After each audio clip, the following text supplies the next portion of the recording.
aku mendidik anak harus penuh respect ya. Dan ini sering sekali dilupakan oleh orang tua karena ternyata trauma ini walaupun gak dirasa tapi ternyata sangat mempengaruhi pola pengasuhan kita kepada anak. Dia kakak adik atau ibu sama anak, kalau emang itu ranah privasi anak ya udah nggak usah di otak-atik. Karena ketika psikologisnya aja belum matang, gimana dia mau mematangkan juga pola asuhnya.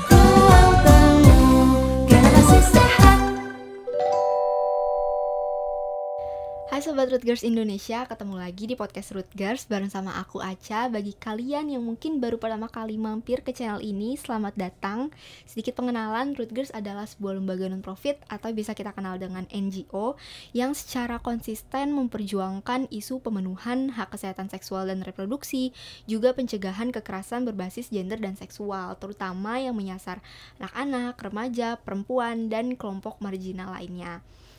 Nah, sekarang udah bulan Juni, tapi mungkin banyak yang belum sadar bahwa kita sedang merayakan Hari Orang Tua Sedunia nih, yang jatuh pada tanggal 1 Juni. Nah, sebenarnya ada banyak hal ya yang bisa kita refleksikan di Hari Orang Tua ini, tapi mungkin salah satunya adalah gimana orang tua tuh sebenarnya punya peran yang besar, punya peran vital dalam mencegah kekerasan dalam kehidupan seorang anak. Nah, ini bisa dimulai dari pola pengasuhan mereka di dalam rumah. Nah, di sini bareng sama aku udah ada seorang influencer yang banyak membahas tentang ilmu-ilmu parenting, juga kehidupan seorang ibu. Beliau aktif di media sosial, terutama di TikTok ya, Kak. Iya. Oke, selamat pagi Kak Adeline. Selamat pagi semuanya, halo Rootgirls Indonesia, Kak Aca. Jadi Kak Adeline ini merupakan seorang influencer di Instagram, juga di TikTok yang banyak membahas tentang baik kehidupan seorang ibu dan ilmu parenting in general ya, Kak. Nah, kalau boleh tahu followersnya di TikTok udah berapa nih, Kak? Aduh, lupa saya. Karena TikTok tuh cepet banget ya naiknya sekali Iya. FYP. Itu 150.000 lebih ya sekarang. Wow, oke. Iya, kemarin juga aku cek pokoknya udah di atas 100.000 ya, hampir 200.000-an. Nah, Kak Adeline juga katanya akan merilis buku ya, Kak, nanti. Betul, iya. Sedang proses, doakan. Iya, pasti. Kalau boleh tahu itu bukunya akan bahas tentang apa tuh, Kak, secara garis besar? Itu fokus ke fase golden age anak sih, 0 sampai 3 tahun. Karena itu kan masa yang krusial banget, yang orang tua kadang kelimpungan gitu. Benar. Oke, nanti teman-teman jangan lupa beli bukunya Kak Adeline. Bener ya. banget. Oke, mungkin tanpa berlama-lama nih langsung aja. Kak Adeline kan seorang influencer yang banyak memberikan ilmu-ilmu tentang parenting kepada para orang tua maupun anak muda yang ingin belajar nih gimana caranya jadi orang tua yang baik gitu. Nah, sebenarnya apa yang membuat Kak Adeline tertarik untuk mengadvokasikan pentingnya edukasi parenting kepada orang tua ini, Kak? Iya, betul. Sebetulnya kan target aku bukan cuma orang tua ya, tapi orang-orang yang belum menikah juga. Kenapa? Karena kita lihat fenomena sekarang itu banyak sekali pemuda-pemudi yang dia tuh terhipnotis dan dengan romantisasi dan dramatisasi pasangan-pasangan muda yang menikah lebih awal gitu kan. Nah, kadang ketertarikan tersebut tuh nggak positif aja gitu, ada dampak negatifnya. Jadi membawa mereka ke pernikahan yang kurang persiapan secara mental ataupun ilmu. Nah, makanya di situ aku ngerasa kayak tugas aku kayaknya harus deh mengedukasi mereka kalau ternyata tuh jadi orang tua tuh nggak cuman soal cinta aja, tapi dibutuhkan kematangan mental, psikis, terus kestabilan emosi dan sebagainya, karena itu sangat-sangat berpengaruh untuk anak kedepannya, bagaimana anak tumbuh, bagaimana mental dia dan sebagainya. Nah, disitulah aku ngerasa punya peran penting di situ, harus sharing, apalagi aku yang udah ngerasain menikah gitu. Karena kan ilmu parenting itu nggak didapatkan di kampus, di sekolah, di lembaga-lembaga pendidikan. Jadi kenapa enggak buat kita share itu sebisa kita ya melalui konten-konten yang aku buat itu gitu. Harapannya biar nanti orang tua ini tuh nggak kelimpungan pas memulai gitu, harus kayak gimana terus kaget. Makanya di sini aku coba ilmu-ilmu yang aku pun di situ menerapkan juga gitu di kehidupan aku sebagai orang tua. Nah, salah satu ciri parenting yang baik itu kan yang menghargai atau merekognisi hak-hak anak ya Kak. Nah tapi kalau kita lihat di sekitar nih masih banyak orang tua yang menerapkan pola parenting dengan bertolak pada apa yang mereka alami di masa kecil dulu, yang mana sekarang ini udah nggak terlalu relevan ya, mungkin beberapa caranya udah nggak terlalu relevan. Nah kalau hari ini di zaman sekarang gimana tuh Kak pola asuh yang relevan untuk mendidik anak dengan cara-cara yang menghargai hak-hak mereka Kak?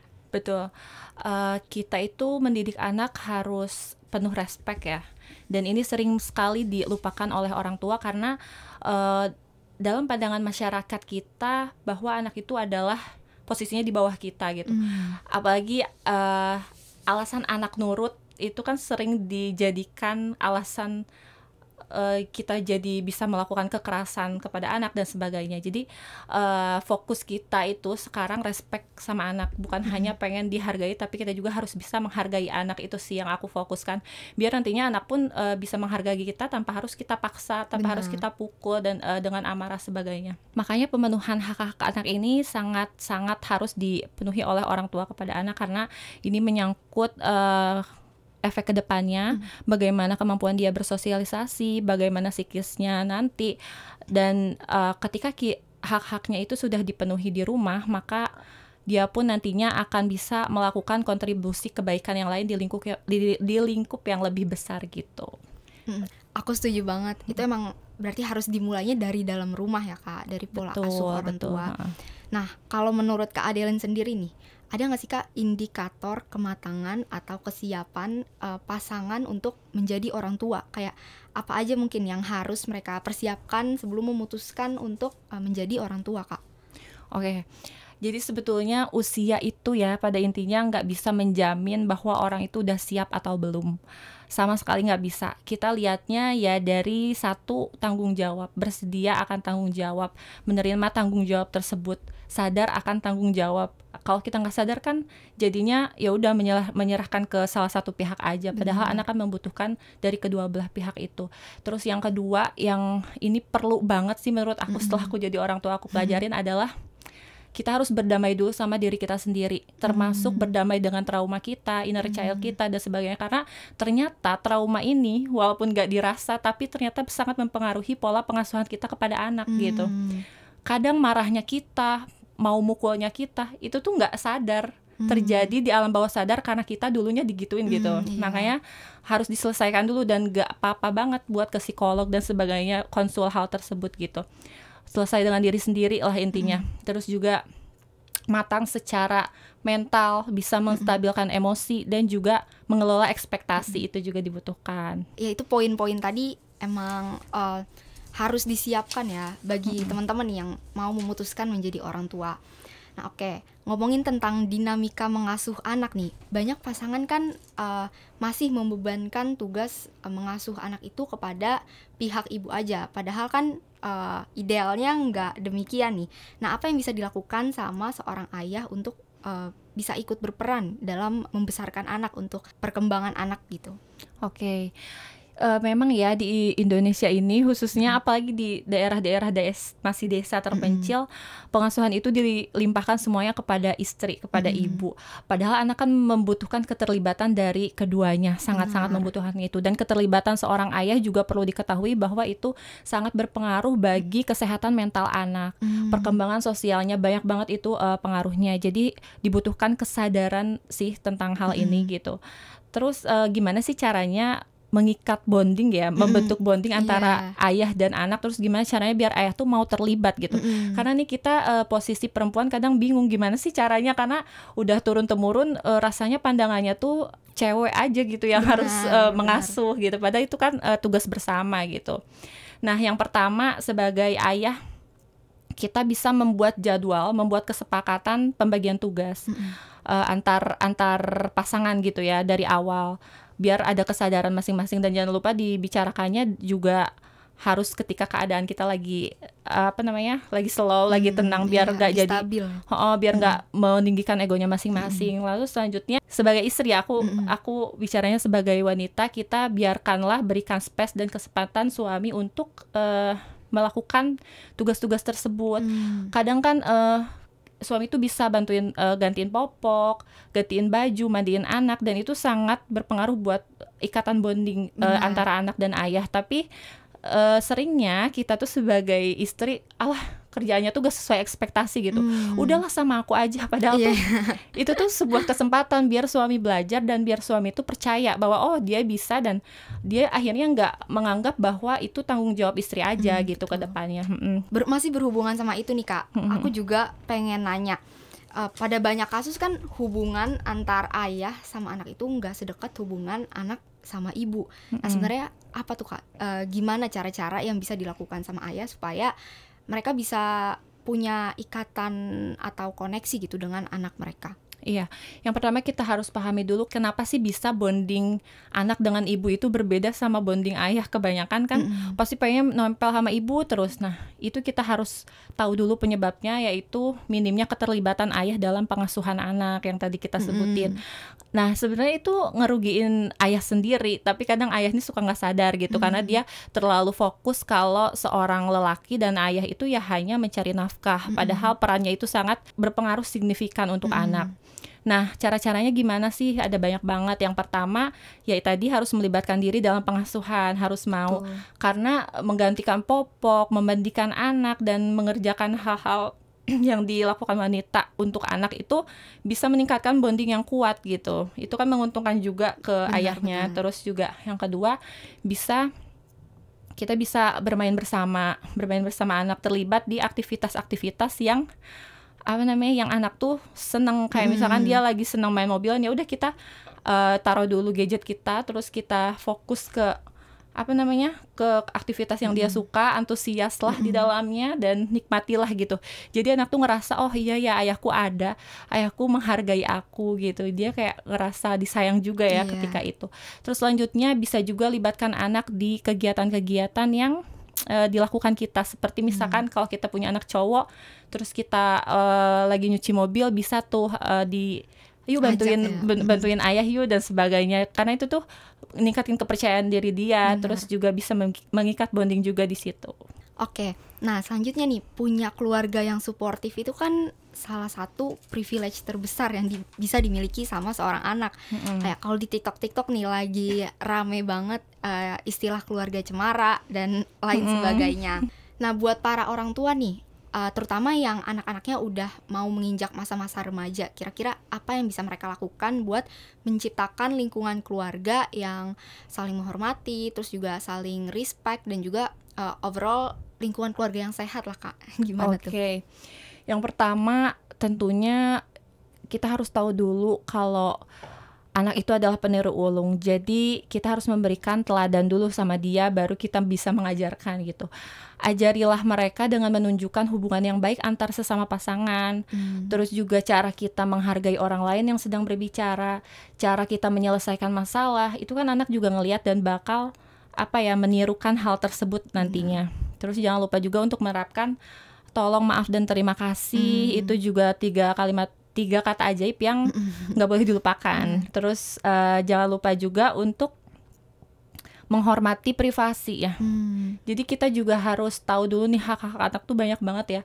Nggak cuman makan, pakaian, sandang pangan, tapi juga menghormati privasinya. Memberikan komunikasi yang terbuka, dalam artian memberikan kesempatan mereka untuk berpendapat dan menentukan pilihannya juga gitu. Nggak melulu orang tua selalu benar. Terus juga hak-hak mereka untuk nggak mendapatkan kekerasan dan sebagainya. Jadi upayakan untuk membentuk keluarga yang saling menghargai dulu satu sama lain.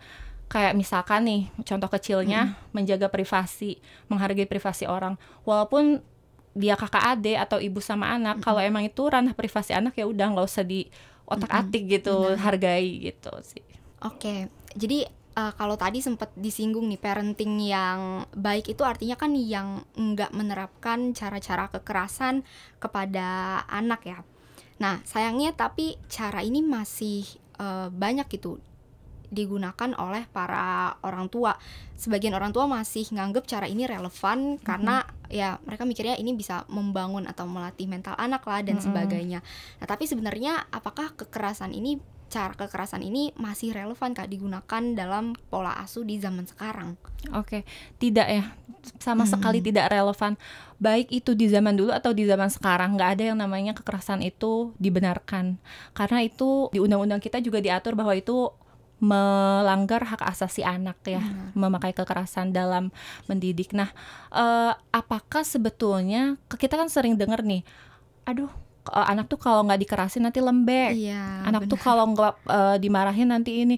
Udahlah, jangan manja-manja. Lihat tuh anak zaman dulu. Anak zaman dulu kan apa sih? Mentalnya kuat-kuat, sukses Iya. juga kok walaupun dipukul.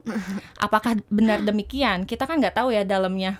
Mungkin dia terlihat sukses, tapi kita nggak tahu dia orang sukses yang minim empati, orang sukses yang manipulatif, yang kalau marah meledak-ledak, yang nggak bisa mengatur emosinya. Kita nggak pernah tahu itu. Jadi kenapa sih nggak menghargai aja hak-hak anak gitu, mengasuh dengan cinta dan kelembutan. Oke, jadi intinya penggunaan kekerasan dalam parenting itu udah big no banget ya Kak? Big no banget. Nah terus untuk bisa nyiptain lingkungan yang memacu anak untuk berkembang, itu kan berarti dibutuhkan parenting yang sehat ya, pola parenting yang tanpa kekerasan gitu. Nah ini penting karena orang tua adalah guru awal dari kehidupan seorang anak ya. Madrasah pertama. Benar. Nah artinya kan orang tua juga punya peran dalam mengedukasi anak bahwa kamu punya hak-hak yang gak boleh dilanggar sama orang lain gitu, dan harus dipertahankan. Seperti tadi contohnya hak untuk enggak mendapatkan kekerasan.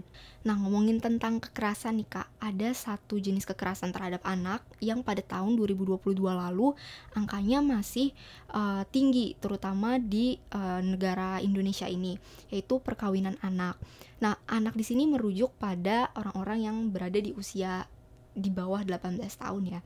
Kalau aku lihat nih di TikTok atau di media sosial lain itu sering muncul atau beberapa kali muncul video-video anak di bawah umur seperti sekitaran umur 15 tahun atau 16 tahun yang udah punya anak.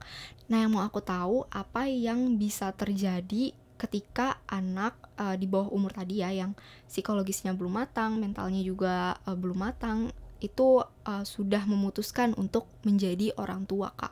Kayak apa efek yang bisa mereka terima atau anak-anak mereka terima? Iya. Tentunya di usia segitu ya. Jujur aku pun di usia 20 ke atas mau menginjak 30 aja masih tergopoh-gopoh untuk menstabilkan emosi, mental dan sebagainya dalam mengasuh anak. Karena ketika psikologisnya aja belum matang, gimana dia mau mematangkan juga pola asuhnya, gimana dia mau menerapkan pola asuh yang baik juga buat anaknya. Dan itu pastinya akan berpengaruh ya pada cara dia mengasuh anak, cara dia menghadapi maupun menghargai anak. Kalau dia aja belum stabil psikologisnya, gimana dia mau menstabilkan anak gitu. Nah kalau dari pihak orang tua sendiri nih Kak, kira-kira apa peran mereka untuk mencegah kekerasan tersebut terjadi pada anak mereka, terutama anak-anak perempuan ya? Apa mindset yang harus mereka tanamkan supaya bisa mencegah terjadinya perkawinan anak? Iya, orang tua tuh punya peran penting banget di sini ya. Orang tua juga sebagai filter biar anak tuh nggak sampai terjerumus ke perkawinan anak gitu ya. Salah satunya dengan menerapkan mindset bahwa pendidikan itu adalah hal yang utama dalam keluarga. Yang harus dipikirkan pertama kali ada pendidikan, karena pendidikan bisa mempengaruhi kualitas hidup kita ke depannya. Dan pendidikan juga berhak untuk dimiliki oleh baik perempuan maupun laki-laki. Karena kan pandangan kita juga nih, kita harus memahami juga, harus memberikan pemahaman juga kesetaraan gender ke anak. Kenapa? Karena di masyarakat kita kan pandangannya masih kalau cewek itu setelah lulus sekolah ya dia menikah, mengurus rumah, di dapur, sumur, kasur gitu kan.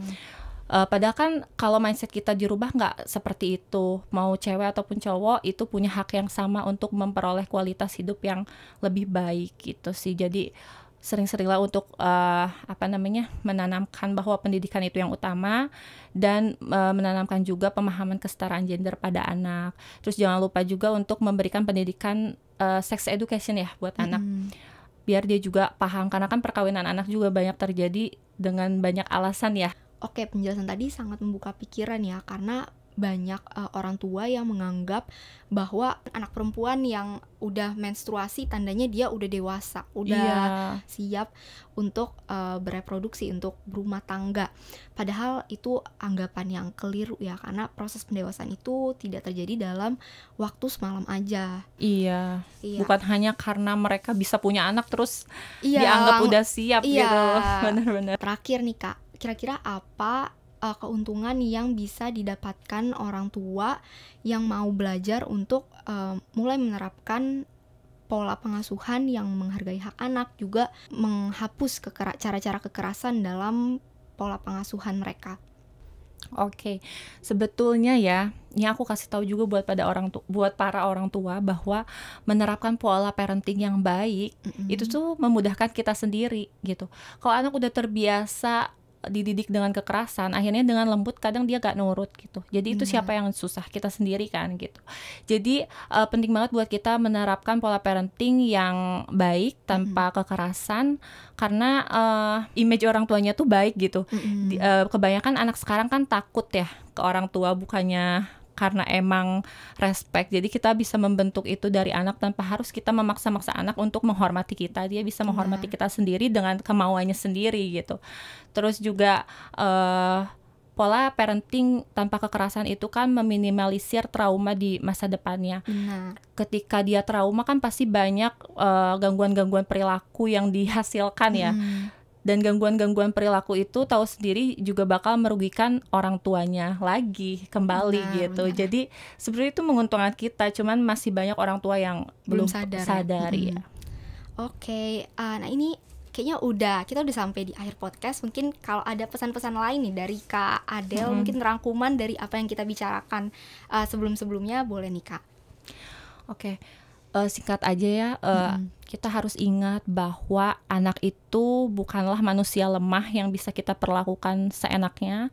Ingat bahwa mereka juga butuh dipenuhi hak-haknya, bukan hanya makan, memberikan dia makan, sandang pangan dan sebagainya, tapi dia juga butuh dipenuhi kebutuhan psikologisnya.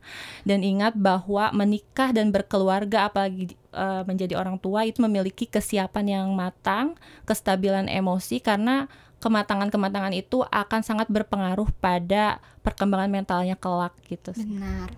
Nah kalau menurut aku parenting yang sehat itu seperti yang tadi udah dijelasin Kak Adelin ya, sangat berguna bagi kehidupan anak supaya mereka bisa punya kesempatan hidup yang lebih baik nih di masa depan nanti.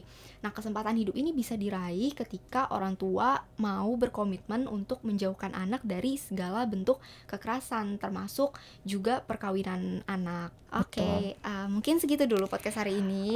Makasih banyak Kak Adel udah datang ke Rutgers. Semoga makasih banyak juga udah diundang. Iya, senang banget bisa kesini. Oke, sekian podcast Rutgers Indonesia. Aku Aca, pamit undur diri.